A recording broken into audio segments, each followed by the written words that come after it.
Donc, première chose, on va créer un nouveau document. Donc, vous allez dans le menu Fichier, Nouveau. Et on va démarrer d'un modèle existant de document. Est-ce que vous voyez ici l'onglet Impression? Voilà. Vous avez, par exemple, le format A4. Vous pouvez choisir ça. Vous pouvez choisir que ce soit l'A4 horizontale. Bien entendu, on peut modifier, si on avait besoin d'un autre format, on peut modifier ici les formats.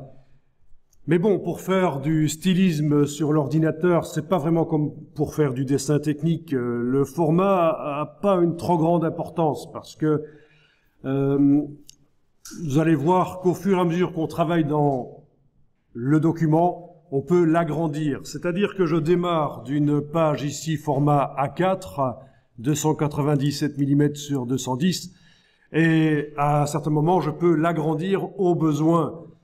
Et ça n'a pas d'importance que je m'éloigne du document, du format de document de départ, parce que on finalise dans un autre logiciel. C'est-à-dire que la présentation, la finalisation pour éventuellement l'impression va se faire dans un autre logiciel que Illustrator, Adobe InDesign. Adobe InDesign, vous allez pouvoir mettre le document à la dimension que vous voulez. D'accord ? Donc, c'est pour ça qu'il faut déjà, c'est quelque chose qu'il faut comprendre quand on fait de la création graphique. Je dis pas du dessin technique où les centimètres ont de l'importance, mais de la création graphique. Dans Illustrator, le format a une importance toute relative. On peut s'en éloigner, on peut agrandir en cours de travail. Alors, vous allez cliquer sur Créer et le document se crée. Du coup, le panneau d'accueil, là, a disparu. Le panneau d'accueil a disparu. Celui qui apparaissait quand on lançait Illustrator. Vous êtes vraiment avec un document sur lequel on va pouvoir travailler. Alors ici, j'ai les palettes un peu n'importe comment. Vous voyez, c'est un peu le fouillis. Je vais remettre en ordre ça. Comme ça, vous voyez comment on peut remettre en ordre les palettes rapidement. Donc, vous avez menu Fenêtre, Espace de travail. Est-ce qu'il est indiqué les indispensables quand vous allez dans le menu Fenêtre, Espace de travail? C'est-à-dire que les palettes, les outils qui sont sur la droite sont les outils indispensables. On n'est pas dans des outils avancés pour faire de la peinture, de la typographie, de la vectorisation. Comme vous voyez, il y a d'autres configurations. Donc, menu Fenêtre en haut de l'écran, Espace de travail. Est-ce que c'est bien les indispensables qui sont actuellement enclenchés chez vous? Parfait. Vous allez dans le bas et vous allez demander de réinitialiser les indispensables. Réinitialiser les indispensables.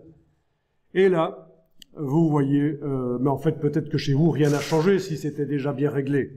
Si les palettes étaient déjà correctement agencées. Alors, vous avez ici la palette des outils. On va afficher tous les outils en fait, parce que là, tous les outils n'y sont pas. Et pour afficher tous les outils, donc ce que je vous explique là, c'est vraiment le démarrage qu'il faudra faire également les sessions suivantes, parce que voilà, c'est quelque chose, c'est comme ça que vous allez configurer Illustrator, comment vous allez le régler pour qu'il fonctionne correctement. Donc, dans le bas de la palette des outils, est-ce que vous voyez les trois petits points? Vous cliquez sur eux. Et dans la palette qui s'ouvre, vous avez un menu en haut à droite. Là, vous cliquez et vous allez demander « Avancer ».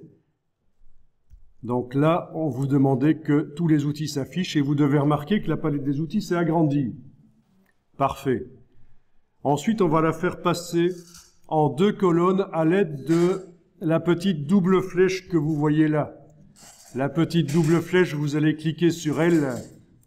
Voilà, et vous avez la palette des outils. Au lieu d'être longue en une colonne, elle est en 2 colonnes et ce sera beaucoup plus simple parce que du coup, les échantillons de couleurs qui sont ici sont, ils sont plus grands. Alors moi, pour les besoins de la projection ici, je vais faire passer l'interface en clair. Parce que l'interface foncée, ça permet pas de bien voir ce qui est projeté.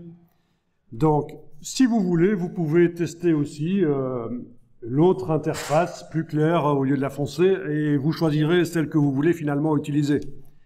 Donc, pour ça, vous allez puisque vous êtes sur un PC, vous allez dans le menu Édition et dans le bas du menu Édition, vous avez les préférences. Édition, préférences. Et dans les préférences, vous avez quelque chose qui s'appelle interface utilisateur. Et là, vous avez quelques échantillons et moi je vais choisir celui qui est tout à fait à droite pour avoir l'interface claire.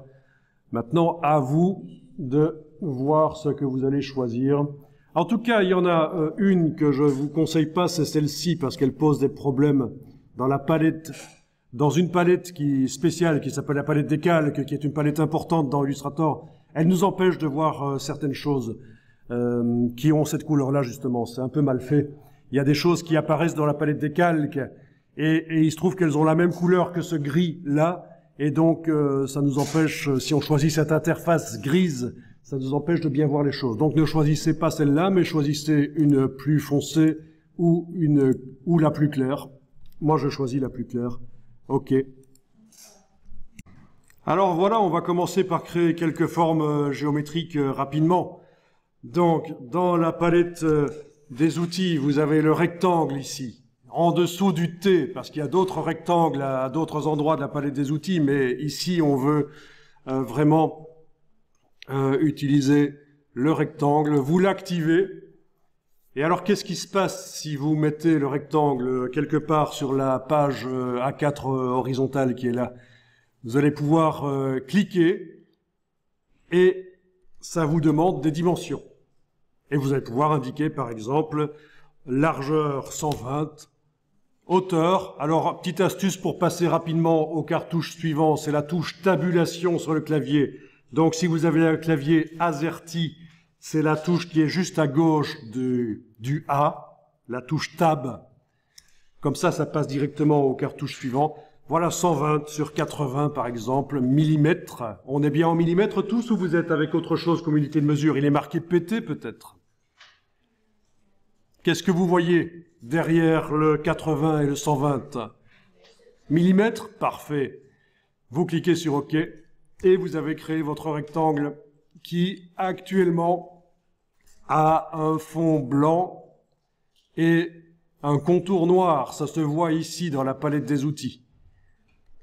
C'est-à-dire que si on clique avec la flèche noire qui sert à manipuler les objets, la flèche noire, si vous activez la flèche noire et que vous cliquez à côté du rectangle, vous voyez toujours qu'il est là parce que il a son contour noir. Si vous réactivez le rectangle en cliquant avec la flèche noire, voilà, vous pouvez vérifier qu'en effet, il a un fond blanc et un contour noir. Ça, c'est le principe de ce genre de logiciel. Il faut toujours activer les objets avec la flèche quand on veut travailler sur eux. Alors, certains parmi vous n'avaient pas les millimètres quand ils ont cliqué. Ils avaient pété, donc ça veut dire des points, c'est l'unité de mesure point. Donc pour ça, vous devez aller dans les préférences. Donc menu édition, préférences sur le PC.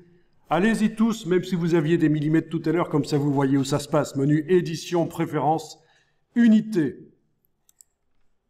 Et c'est vrai que ça peut être intéressant ici, dans les préférences qui concernent les unités.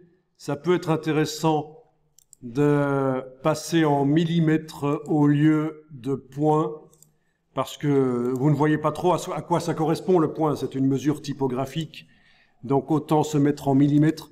En tout cas, se mettre en millimètres pour les mesure générale, pas nécessairement pour les contours, l'épaisseur des contours sur les objets ou la taille des polices de caractère, mais pour les mesures générales des objets, millimètres c'est bien. Vous cliquez sur OK quand vous avez fait ça, et la fois suivante, vous verrez que c'est indiqué en millimètres.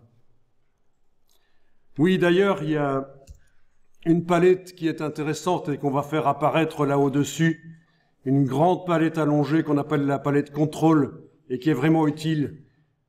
Allez-y, menu fenêtre, vous descendez jusque contrôle. Et là, vous avez une palette qui vous montre, en fonction de ce que vous êtes en train de faire dans le document, elle vous montre des informations.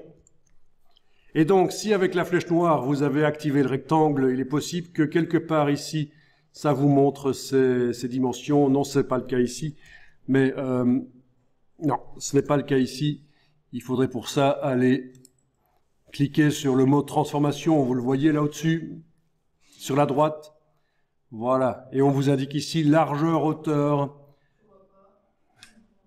Vous ne voyez pas ? Oui, si votre rectangle n'est pas sélectionné, et là je viens de cliquer avec la flèche noire à côté, il n'est pas sélectionné, vous ne voyez pas dans la palette contrôle sur la droite cet hyperlien transformation. Il faut absolument sélectionner le rectangle. Et là, au-dessus, vous avez transformation. Voilà, et vous voyez largeur, hauteur. Voilà, donc...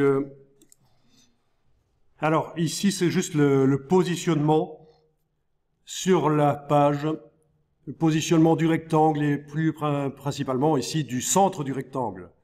Donc, ne confondez pas les dimensions largeur-hauteur d'un objet avec son positionnement en horizontal, le X, et en Y, le vertical. Donc, X, Y, horizontal, vertical, c'est le positionnement, dans ce cas-ci, du centre de l'objet sur la page. Ça ne nous intéresse généralement pas trop. Ce qui nous intéresse plus, c'est les mesures éventuellement de l'objet. Mais quand on fait du stylisme, un peu moins quand même. Si vous faites du dessin technique, c'est plus important, les dimensions de l'objet, mais du stylisme, ça va être un peu moins important. Parce qu'on travaille en modifiant ce qu'on voit sur l'écran, c'est ce qui est visuellement vu qui compte. Alors on va reprendre l'outil rectangle, et sans enfoncer la souris, donc on va se mettre quelque part sur le plan de travail. Vous allez cliquer, vous allez indiquer les dimensions que vous souhaitez. Par exemple ici, je vais indiquer 40 sur 40. OK. Vous avez vu que j'ai été vite pour indiquer ça, puisque, et là je vous montre sur mon petit clavier virtuel, j'ai utilisé la touche tabulation ici pour passer d'un cartouche à l'autre dans la boîte où il fallait encoder les choses. Dès que j'ai encodé le premier chiffre, j'ai pas dû écrire MM, ça s'est mis tout seul, on a réglé l'unité de mesure en millimètres. J'ai appuyé sur la touche tabulation et on est passé directement au cartouche suivant. J'ai écrit à nouveau 40 et puis j'ai cliqué sur OK et voilà notre rectangle. Le rectangle, il est sélectionné chez vous, pas de problème. Ah oui, la touche tabulation, si vous l'utilisez quand vous n'êtes pas dans une boîte, voilà ce qui se passe, ça fait disparaître toutes les palettes de l'écran. Vous pouvez essayer, enfoncer la touche tabulation brièvement et vous allez voir que toutes les palettes disparaissent. Ça, c'est pratique parce que ça veut dire que vous pouvez profiter de tout votre écran pour dessiner sans que les palettes soient dans le chemin. Voilà, touche tabulation, elles reviennent. Alors, ici, votre rectangle, il est bien sélectionné. Vous venez de le faire, enfin c'est un carré en fait. Bien, vous avez l'indication que c'est du blanc dans le remplissage et du noir comme contour. Vous allez modifier le contour, vous allez cliquer sur le contour ici, juste cliquer, pas double-cliquer. Vous allez juste cliquer et vous allez enlever le contour avec la diagonale rouge ici. Vous avez donc un rectangle qui n'a plus de contour noir. Résultat, si avec la flèche noire qui sert à manipuler les objets, vous activez l'autre rectangle ou aucun, en cliquant à côté, c'est comme ça qu'on fait en sorte qu'il n'y ait aucun objet qui soit activé. Mais votre rectangle blanc, vous ne le voyez pas. Pourtant, il est là. Alors, il y a une solution, c'est de faire apparaître temporairement les constructions sans couleur, mais il y a une autre solution que je vous montre maintenant, qui est de faire en sorte que le fond, la page derrière, disparaissent en fait. Parce qu'en réalité, les formes qu'on crée, elles sont entourées de transparence, elles ne sont pas vraiment sur un fond blanc. La page blanche, là, c'est juste pour que vous ayez du blanc à l'arrière-plan, parce que c'est agréable. Mais essayez ça, allez dans le menu affichage et demandez afficher le damier de transparence.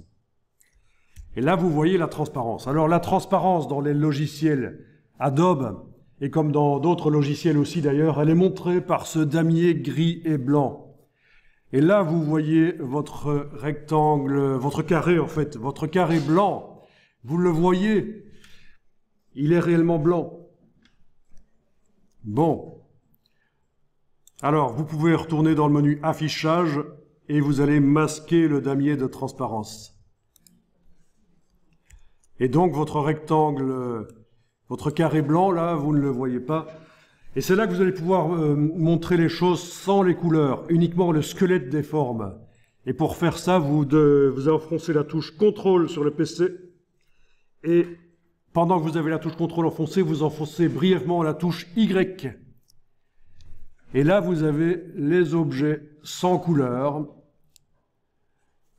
Juste le squelette des objets, et forcément, vous les voyez tous. C'est là que vous allez pouvoir activer avec la flèche noire celui-là, par exemple, en le prenant par... Oui, il faut vraiment cliquer sur le bord, en fait, hein, parce que si on clique au centre, ça ne fonctionne plus, parce qu'on est en affichage squelette. Voilà, on clique sur le bord, vous arrivez à l'activer, vous le voyez, et vous pouvez revenir à l'affichage en couleur avec CTRL-Y. Alors, je ne sais pas si certains parmi vous utilisent des ordinateurs de type Apple Macintosh de temps en temps. Il faut savoir que le logiciel fonctionne de la même manière et c'est juste les raccourcis qui vont changer. À la place de la touche CTRL, il faudra utiliser la touche CMD sur le Mac. Donc, ce que je viens de faire là, sur un Mac, ce serait CMD-Y. Donc, CMD, c'est la touche commande. CMD-Y. Et sur le PC, c'est CTRL-Y. Voilà. Il n'y a que ça à savoir. Et au niveau du transfert de fichiers, ça fonctionne. Mac à PC ou inversement, ça fonctionne. Alors, vous avez donc un rectangle qui est là activé, parfait.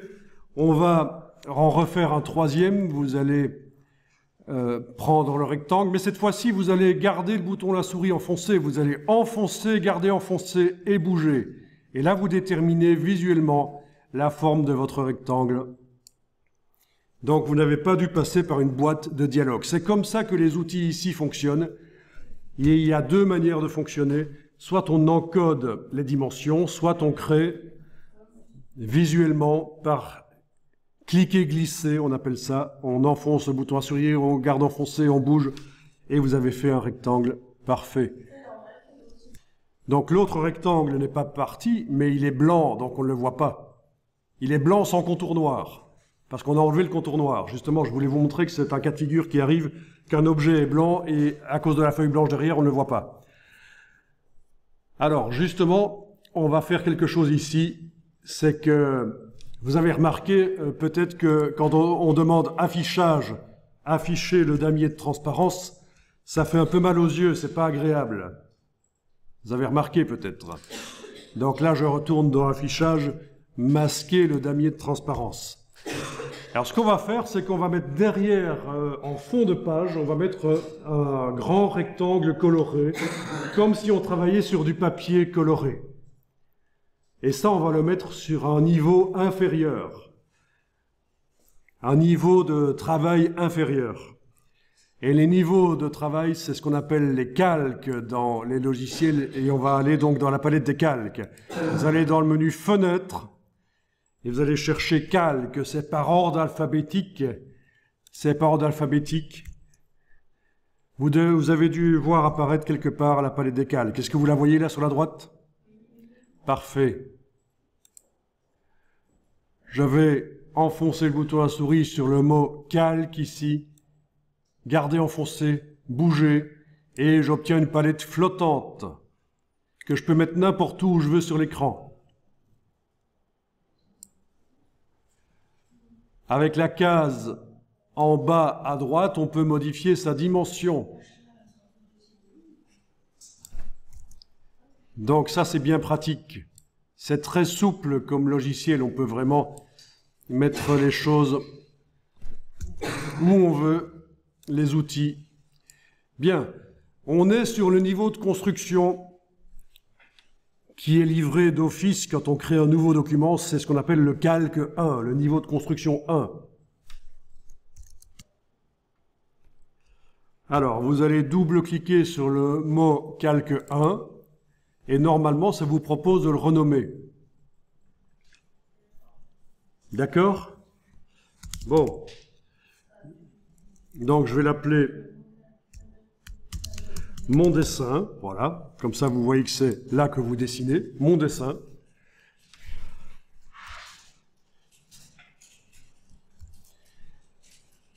Et alors, par le bas de la palette des calques, vous allez cliquer sur l'icône ici du signe plus, et vous avez fait un autre niveau de construction. Alors, vous avez peut-être quelque chose qui ressemble à un bloc de feuilles. C'est la même chose. Oui, juste à gauche de la corbeille du bas de la palette des calques, vous avez l'icône. Alors, pourquoi est-ce que j'ai un signe plus et pourquoi vous avez autre chose? Parce qu'à un certain moment, chez Adobe, ils ont changé l'icône, tout simplement. Dans les nouvelles versions du logiciel, c'est un signe plus, et dans les anciennes, c'est une espèce de bloc de feuilles avec une feuille pliée en coin. Voilà, quoi qu'il en soit, vous avez créé un nouveau calque que vous allez pouvoir renommer fond coloré. Voilà.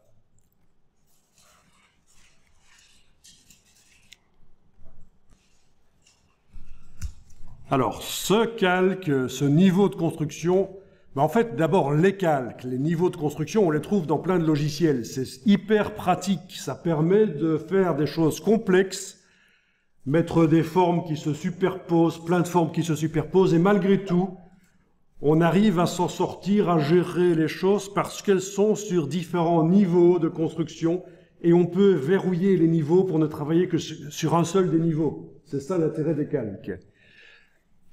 Alors, le niveau qui s'appelle fond coloré ici, le calque fond coloré, on va le déplacer sous le calque qui s'appelle mon dessin. Vous allez devoir le prendre par sa partie droite ici, enfoncer le bouton de la souris, garder enfoncé et baisser. Attention, si vous lâchez la souris au moment où c'est comme ça, vous allez mettre le calque fond coloré dans le calque mon dessin. Je vous montre ici, c'est une erreur. Voilà. Le calque fond coloré est arrivé dans le calque mon dessin, c'est pas bon. Dans ce cas-là, on va dans le menu édition et on demande annuler. Ou alors on fait le raccourci CTRL-Z, bien sûr. Le raccourci habituel pour annuler. Voilà. Donc, dans ce cas-là, je reprends le calque ici. Surtout pas lâcher le bouton de la souris quand on est comme ça, mais plutôt quand on est comme ça. On le place en dessous. Voilà. On a modifié l'ordre des niveaux de construction. C'est vraiment quelque chose qu'il faut utiliser, les niveaux de construction. Les calques. Quel que soit le logiciel, ça va vous faciliter énormément la vie. Et alors, la bonne nouvelle, c'est que ça fonctionne un peu pareil dans tous les logiciels de graphisme. Alors, on va travailler on va créer un objet dans le calque fond coloré. Vous devez l'activer comme ça. Et on va même s'assurer que, par erreur, on ne va pas aller le mettre dans l'autre calque. Et pour ça, on va aller verrouiller comme ceci. Voilà.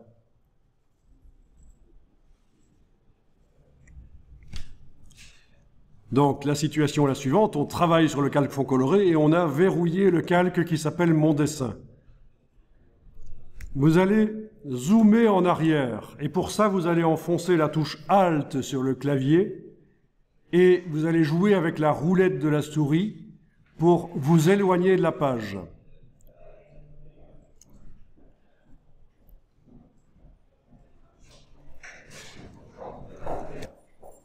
Vous pouvez enfoncer la barre d'espacement sur le clavier et vous pouvez bouger la feuille comme ça, vous voyez? Alors, ce qu'il va falloir faire, c'est prendre l'outil rectangle.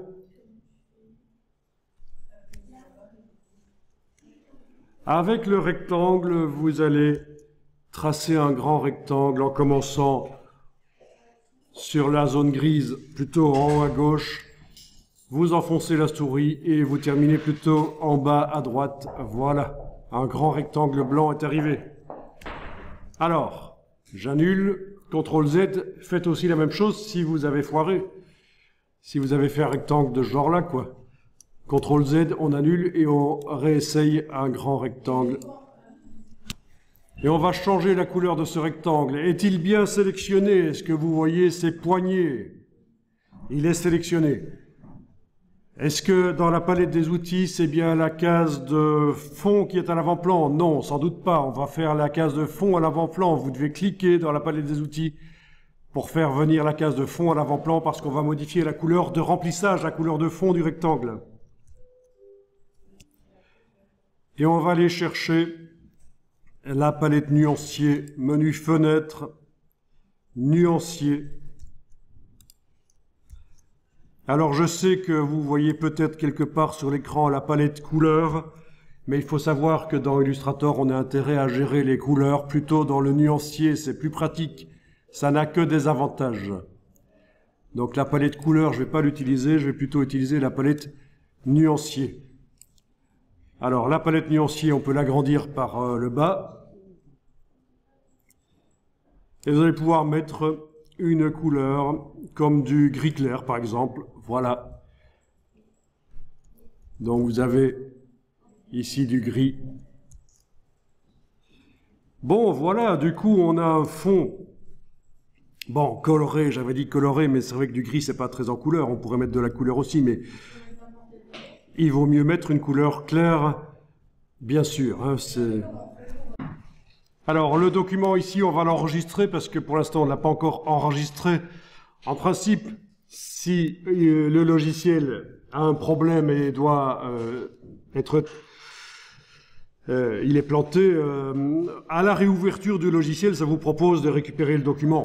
Il y a une sauvegarde. Mais malgré tout, on va faire une sauvegarde ici, on va enregistrer sous. Vous allez dans Fichier, Enregistrer sous.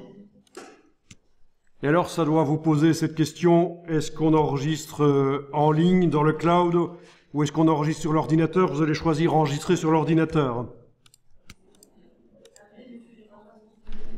Voilà, vous l'enregistrez dans un dossier, et vous allez l'appeler intro-01. Voilà. Intro-01 ou introduction-01, peu importe. Et vous l'enregistrez dans un dossier.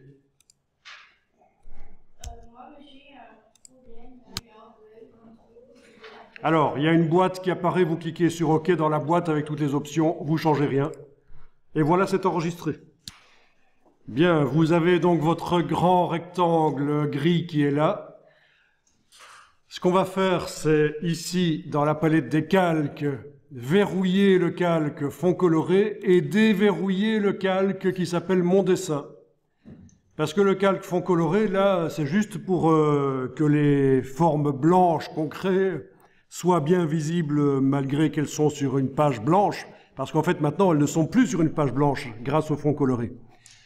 Donc, vous avez verrouillé le calque fond coloré, vous avez déverrouillé le calque Mon dessin. Et on va zoomer sur la page. Et pour ça, vous allez pouvoir utiliser le raccourci, le double-clic sur la main dans la palette des outils. Vous double-cliquez sur la main dans la palette des outils. C'est le raccourci pour remettre la page rapidement en grand sur l'écran.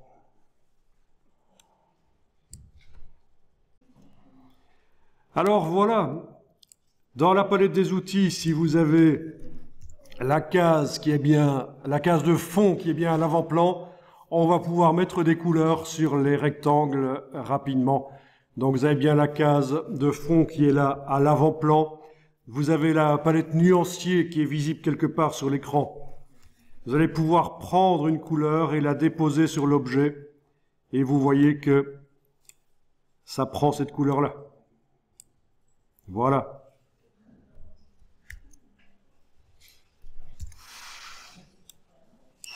Autre solution, c'est de cliquer sur l'objet pour l'activer avec la flèche noire. Et une fois qu'il est activé, vous cliquez dans le nuancier.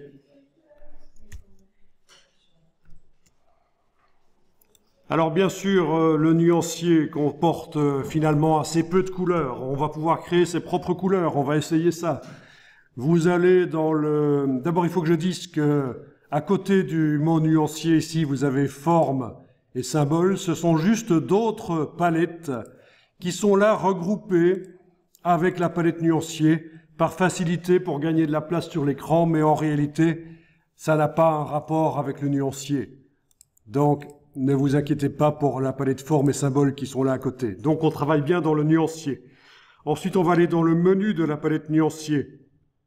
Dans le menu ici, donc les trois petites lignes ici, vous allez choisir la première ligne, nouvelle nuance, et on va créer sa propre couleur. Alors, dans la boîte qui s'est ouverte là, vous devez créer la couleur en mélangeant des encres, cyan, bleu cyan, donc rose magenta, jaune et noir. Mais vous allez être assez limité au niveau du nombre de couleurs que vous allez pouvoir créer ici. Si vous voulez une couleur vive, comme du vert vif, du rose vif, vous allez être limité. C'est pour ça que pour ne pas être limité, parce qu'en fait ça c'est uniquement les couleurs imprimables chez un imprimeur, pour imprimer des livres, des brochures, etc. Un imprimeur de ville, on appelle ça. Donc c'est assez limité parce qu'il y a, pour des raisons techniques, on ne sait pas sur le papier imprimé chez un imprimeur des couleurs très vives. Donc voilà ce que vous allez faire. À la place ici de mode CMJN, vous allez choisir mode RVB. Et là, on n'est pas dans la création en mélangeant des encres, mais on est dans la création en mélangeant des lumières. Résultat, vous allez pouvoir obtenir des couleurs assez vives. Est-ce que vous arrivez à obtenir un rose vif en mettant par exemple le rouge et le bleu au maximum et le vert, vous le diminuez?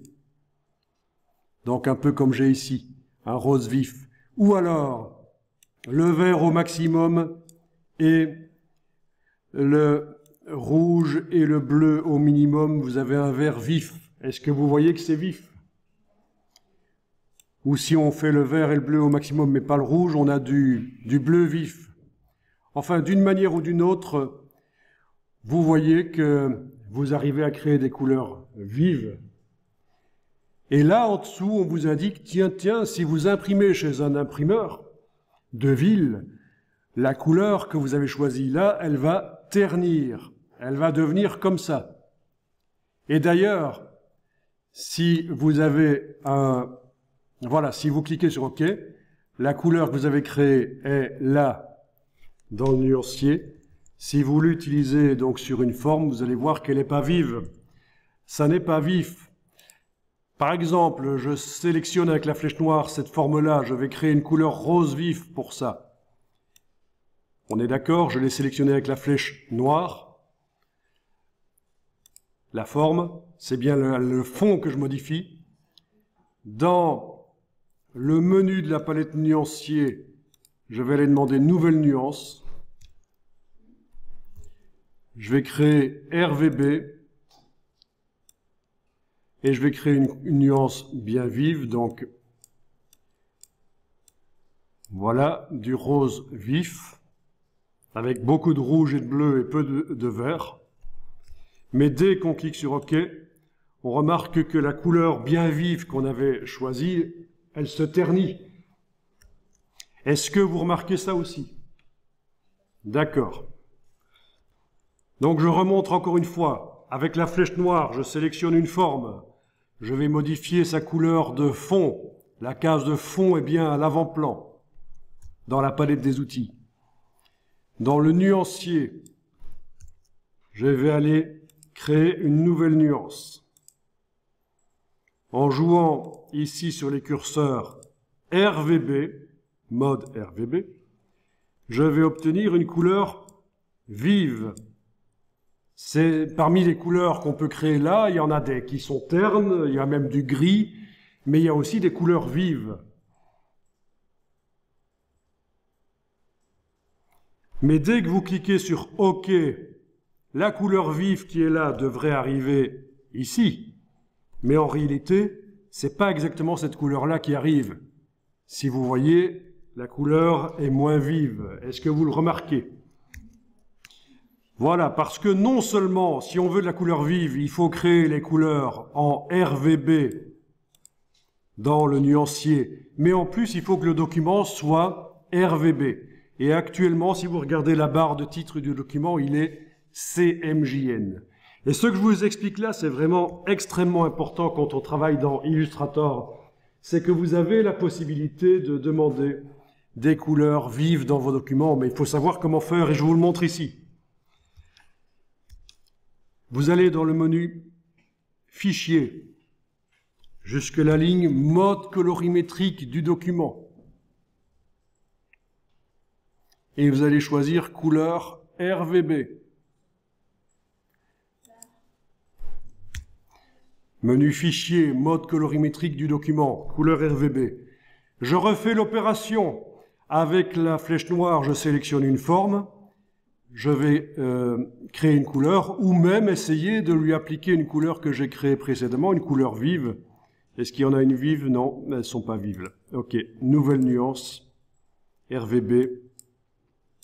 Voilà, un vert bien vif. Ok. Et là, vous devriez voir sur votre écran la vraie couleur que vous avez créée. Je recommence avec le rose ici en bas. Je sélectionne cette forme. Nouvelle nuance dans le menu de la palette nuancier. Je crée une nuance bien vive. OK. Et c'est vraiment cette couleur-là qui apparaît sur la forme. Et donc voilà le secret pour arriver à mettre plein de couleurs différentes dans les créations que vous faites dans Illustrator. Il faut créer des couleurs nouvelles dans le nuancier. Il ne faut pas se contenter des couleurs qui sont là proposées par Illustrator. Il faut créer des nouvelles couleurs en RVB, mais aussi dans le menu Fichier, Mode colorimétrique. Il faut avoir dit que le document permet, on le permet au document de contenir des couleurs RVB, des couleurs vives. Et donc, je ne suis pas en train de vous dire qu'il faut créer forcément avec des couleurs vives. Je suis en train de vous dire que c'est une possibilité, que si vous voulez des couleurs vives, saturées dans vos documents lumineuses, il y a une possibilité de le faire. Mais d'origine, Illustrator ne le permet pas. Parce qu'Illustrator vous simule une impression chez un imprimeur de ville, avec des couleurs ternes. Parce que pour des raisons économiques, on ne peut pas imprimer des couleurs vives chez un imprimeur. Par contre, si vous avez une imprimante jet d'encre ou une imprimante laser couleur, c'est plus performant que l'imprimeur de ville. Vos couleurs RVB vont sortir vives. D'accord? C'est ça l'intérêt, c'est que si votre document final, soit vous le montrez sur écran, les couleurs vives ça passe sans problème sur un écran de smartphone, un écran d'ordinateur, un écran de tablette, pas de problème. Soit vous l'imprimez sur une imprimante jet d'encre ou laser couleur que vous avez chez vous dans votre entreprise, les couleurs vives sortent. Ou soit vous l'imprimez chez un imprimeur de ville, et là les couleurs vives vont se transformer, elles vont ternir. C'est comme ça que ça se passe. C'est ça le principe, les couleurs quand on sort à l'impression. Ne vous étonnez pas que chez un imprimeur, quand on fait une brochure, quand on fait des posters chez un imprimeur, c'est la plupart du temps, les couleurs ternissent. C'est pour ça que quand on est sur des stands, dans des foires, dans des salons où vous faites la publicité de votre entreprise, les banderoles, les impressions vous les faites en jet d'encre, en fait. Et vous avez les couleurs vives, attirantes. Vous ne demandez pas à un imprimeur de sortir vos banderoles que vous utilisez sur les stands, dans les salons, pour faire la publicité de votre entreprise. Vous allez sortir ça sur des machines plus performantes que ce que l'imprimeur peut faire.